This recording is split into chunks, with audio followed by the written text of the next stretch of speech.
یہ آپ کی تعلیم ہے کہ جس سے ہم زیادتی کریں اس سے معافی مانگیں۔ اگر روزمرہ زندگی میں ہمیں پتہ ہی نہ چلے کہ کسی سے زیادتی کر رہے ہیں تو ایسے میں کیا کرنا چاہیے؟ اس کے علاوہ ہمیں کیا کیا کرنا چاہیے؟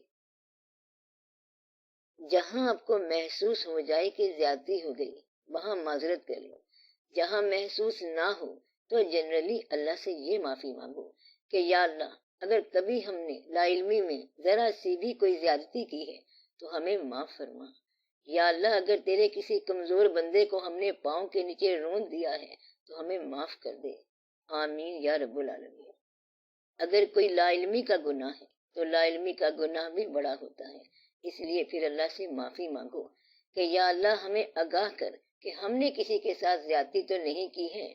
پھر پتہ چل جاتا ہے کہ ہمارا رویہ کیا ہے، روش کیا ہے، ہم کیسے ڈیل کرتے ہیں، کیسے بیہیو کرتے ہیں، طبیعت میں ترشی ہے یا نرمی ہے۔ کتاب سے عمل کرنا بڑا مشکل ہے۔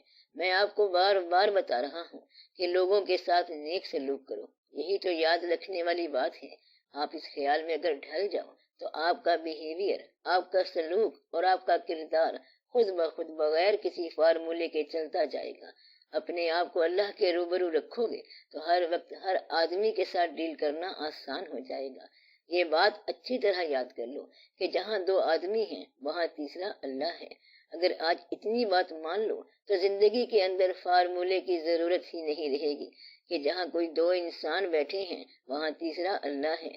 پکی خبر ہے، اب ہمیں کوئی اور فارمولہ پڑھنے کی ضرورت نہیں اور کوئی علم سیکھنے کی ضرورت نہیں۔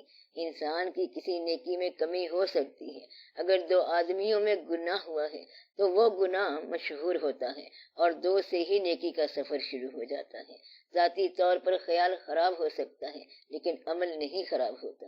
جو ذاتی عمل خراب ہوتا ہے وہ معاشرے کو اتنا خراب نہیں کرتا۔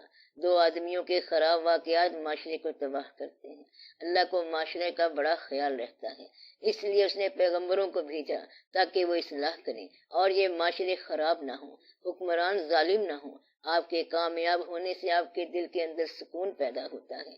آپ ہمہ حال ایک حال میں نہیں رہتے۔ اگر ایک ہی خیال ہو جائے اور افراد سے بے نیاز ہو کے ایسے احوال میں داخل ہو جاؤ تو کامیابی ہے۔ افراد سے نکل کے احوال میں داخل ہو جاؤ، فرد سے نکل کر بڑے واقعے میں داخل ہو جاؤ اور اسے ٹھیک کر دو۔ اس طرح ملک کی اصلاح ہو سکتی ہے۔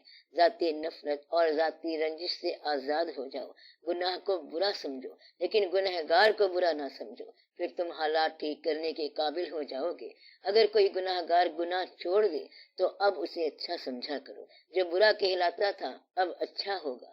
کسی آدمی سے نفرت نہ کرنا، کیونکہ آدمی کسی وقت ولی ہو سکتا ہے، برا آدمی کسی بھی وقت اچھا ہو سکتا ہے۔ یہی اسلام کا پیغام ہے کہ اگر کافر ساری عمر اسلام کے خلاف لڑتا رہا اور تمہیں زخم لگاتا رہا ہو اور آخر میں اگر تمہارے ہاتھ پہ کلمہ پڑھ لیتا ہے تو تمہارا اتنا ہی بھائی ہے جتنا تمہارا اپنا بھائی ہے۔ جب وہ مسلمان ہو گیا تو مسئلہ حل ہو گیا۔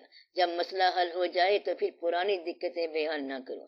جب بات کمپرومائز میں آ جائے تو پرانی دقتیں بیان نہ کرو۔ جب کافر کلمے پڑ جائیں تو پرانے کفر نہ بیان کرو۔ جب صلح ہو جائے تو پرانے جھگڑے نہ بیان کرو۔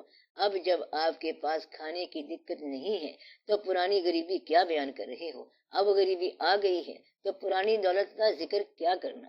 بات کو ختم کرو، اپنے حال کے اندر رہو۔